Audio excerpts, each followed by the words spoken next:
The graduating classes data gives an example of a nonlinear pattern that can't be transformed in the way that we did the other ones.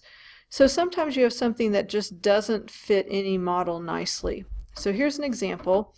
We see the size of graduating classes for a number of years between 1950 and 2000, and we see that the graduating classes is increasing pretty steeply from the years 1950 to about 1972, I think, and then when we hit 1976, kind of reach a peak, and then it starts going down. We have a downward trend of graduating classes till about 1987, and then it starts to go back up again. And I asked the question, based on these data, what do you think the size of the graduating class was in 2002 or in 2010, and show your work, and how much confidence do you have in your predictions? Well, the data can't be transformed to make it linear. So instead we have to look at this as three separate linear trends. Okay, so one linear trend here, a second one here, a third one here. The linear trend that what we can use to make a prediction for 2002 would make sense to be that last linear trend. It looks like we have an upward linear trend. We really don't know when it's going to end.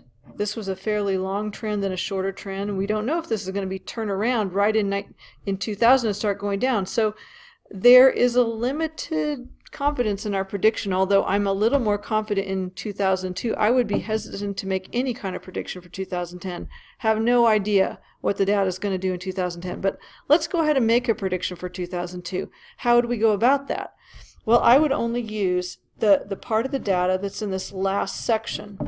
So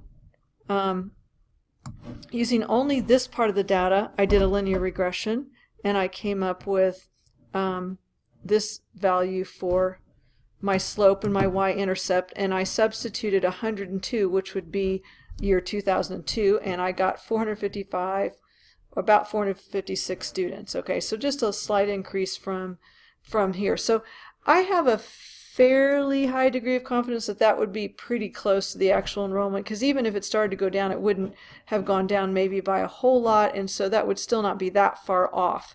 However, 2010, no hope at all to make a good prediction. This is called extrapolation. Extrapolation means predicting outside of the range of the data.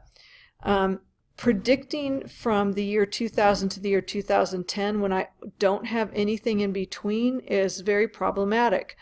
For example, if I had used this first trend right here to predict for 1985, so if I had used my data from 1950 to 1972 to predict up to 1985, I would be really wrong. I'd probably predict a huge enrollment of about way up here, and it really went down. So this just serves to show that you have to be careful when predicting outside the range of the data, i.e. extrapolating. And sometimes it's helpful to break the data into subgroups with separate trends. We see this also sometimes when you have maybe two clusters of data, a cluster of data here and a cluster of data here, and they're very separate from each other. We need to say, when we see something like that, what do those clusters have in common that are different from each other?